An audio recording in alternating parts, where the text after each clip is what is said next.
সম্মানিত দর্শক শ্রোতা ভাই বোনেরা, আসসালামু আলাইকুম। স্টক ইনভেস্টর বিডি চ্যানেলের পক্ষ থেকে আপনাদের সবাইকে স্বাগতম জানাচ্ছি। আমি আজকে আপনার সাথে ঢাকা স্টক এক্সচেঞ্জের প্রধান সূচক ডিএসসি ইন্ডেক্স নিয়ে আলোচনা করব এবং আগামী সপ্তাহের প্রথম কার্যদিবসটি শেয়ার বাজারে কেমন যেতে পারে এই বিষয়টি আপনাদের সামনে তুলে ধরার চেষ্টা করব এবং আলোচনার মাধ্যমে বুঝিয়ে দেওয়ার চেষ্টা করব। সো হ্যালো, আমি Yasin Shoaib, welcome to my channel.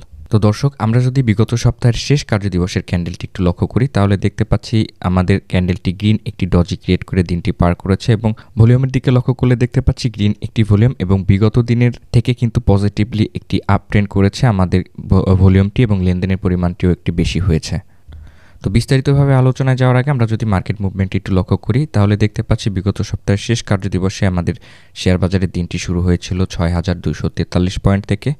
দিনটি হাই করেছিল ৬,২৫১ পয়েন্টের কাছে এবং দিনটি লো করেছিল ৬,২৩৮ পয়েন্টের কাছে এবং মার্কেট ক্লোজ করেছিল ৬,২৪৬ পয়েন্টের কাছে এবং মার্কেট মুভমেন্ট লক্ষ্য করলে দেখতে পাচ্ছি 2 পয়েন্ট আপট্রেন্ড করেছে। তো হিস্টোগ্রামের গ্রাফ চার্টের দিকে লক্ষ্য করলে দেখতে পাচ্ছি দিনের প্রথম ভাগ থেকে কিন্তু আমাদের বাজারটি আপট্রেন্ড করা শুরু করেছিল এবং দিনের 11টার পর থেকে কিন্তু আমাদের বাজারে একটি সেল প্রেশার শুরু হয়ে যায় এবং পরবর্তীতে এখান থেকে আবার রিকভারি করে শেষ হয়। সপ্তাহের শেষ কার্যদিবসটিতে 93টি শেয়ারের দাম বেড়েছিল, 72টির দাম কমেছিল এবং অপরিবর্তিত শেয়ারের দাম ছিল 181টি শেয়ারের। তো যাই হোক, যে সকল কোম্পানিগুলো বিগত সপ্তাহের শেষ কার্যদিবসে প্লাস ইন্ডেক্স কন্ট্রিবিউট করেছিল সেখানে উঠে এসেছে Berger paint, Sea Pearl resort, Lafarge Holcim, Pubali bank, Emerald oil, Unique hotel and resort, Crystal insurance, Heidelberg cement, Bata shoe এবং ইএইচএল। একই সাথে যে সকল কোম্পানিগুলো বিগত সপ্তাহের শেষ কার্যদিবসে মাইনাস ইন্ডেক্স কন্ট্রিবিউট করেছিল সেখানে উঠে এসেছে Orion infusion, Square pharma, Kohinoor Marico, OAL, Rupali bank, Midland bank, KPPL PDL এবং সেন্ট্রাল ফার্মাসিউটিক্যালস লিমিটেড।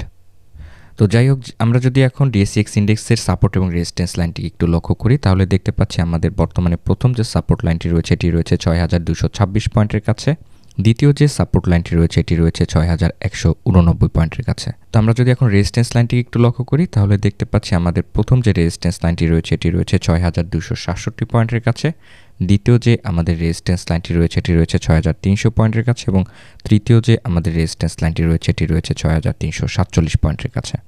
তো দর্শক, সাপোর্ট এবং রেজিস্ট্যান্স লাইনটিকে ড্র করার পরে আমরা যদি একটু ডে চার্টের দিকে লক্ষ্য করি তাহলে দেখতে পাচ্ছি আমাদের যে ক্যান্ডেলটি ছিল বিগত সপ্তাহের শেষ কার্যদিবস সেটি কিন্তু মুভমেন্ট করে ৬,২৫১ পয়েন্ট পর্যন্ত আপ ট্রেন্ড করেছিল, পরবর্তীতে সেল প্রেশারে ডাউন ট্রেন্ডের দিকে চলে এসেছে। তো তারপরেও আমাদের একটি পজিটিভ ক্যান্ডেল, যেহেতু আমাদের গ্রিন একটি ডজি ক্রিয়েট করে দিনটি পার করেছে এবং ক্যান্ডেলটি একটি ভালো অবস্থানে রয়েছে, সেক্ষেত্রে আমরা কিন্তু একটি পজিটিভ মার্কেট দেখতে পারি। তো দর্শক, আমরা যদি এখন আরএসআইটিকে একটু লক্ষ্য করি তাহলে দেখতে পাচ্ছি আরএসআইটি বিগত সপ্তাহের যে শেষ কার্যদিবসে ৪৬ পয়েন্টের কাছে ছিল সেখান থেকে কিন্তু রিকভারি করে আপট্রেন্ডমুখী আমরা লক্ষ্য করলে দেখতে পাচ্ছি এবং ৪৮ পয়েন্ট পর্যন্ত আমাদের আরএসআইটি আপট্রেন্ড করেছে। সো সেক্ষেত্রে যদি আমাদের মার্কেটটি আপট্রেন্ড করে সেক্ষেত্রে পরবর্তীতে তার টার্গেট হতে পারে ৫০ পয়েন্ট পর্যন্ত এবং পরবর্তীতে তার আরএসআই টার্গেট হতে পারে ৫৫ পয়েন্ট পর্যন্ত।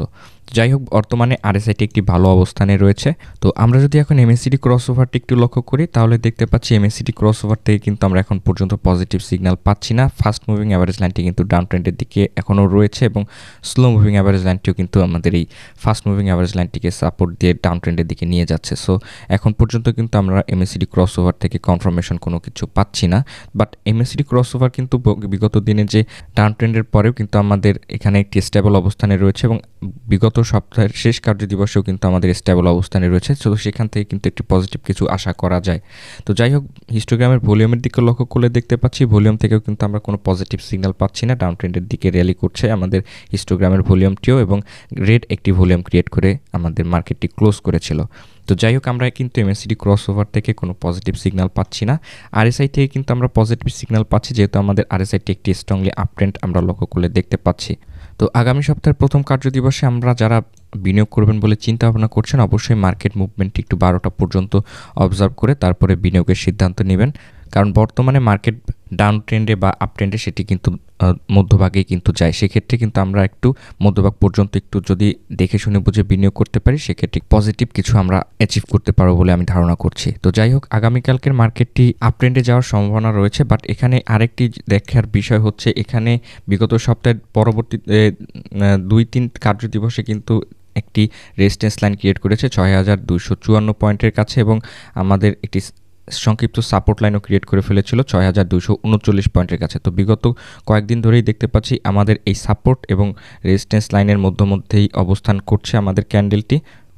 এই রেজিস্ট্যান্স লাইনটিকে ব্রেক করে কিনা এটিকে ভালোভাবে অবজার্ভ করে তারপরে কিন্তু বিনিয়োগের সিদ্ধান্ত নিতে হবে। তো আমি আবারও বলছি, আগামীকালকে যারা বিনিয়োগ করবেন বলে চিন্তাভাবনা করছেন অবশ্যই মার্কেট মুভমেন্টটি একটু ভালোভাবে যাচাই করে তারপরে বিনিয়োগের সিদ্ধান্ত নেবেন। তো যাই হোক, আমি আশা করছি আগামীকালকের মার্কেটটি আপট্রেন্ডমুখী থাকবে এবং এই যে ৬,২৫৪ পয়েন্টের যে রেজিস্ট্যান্স লাইনটিকে এটিকে ব্রেক করে ৬,২৫৬ পয়েন্ট পর্যন্ত একটি আপট্রেন্ড করার একটি সুযোগ থাকবে বলে আমি ধারণা করছি।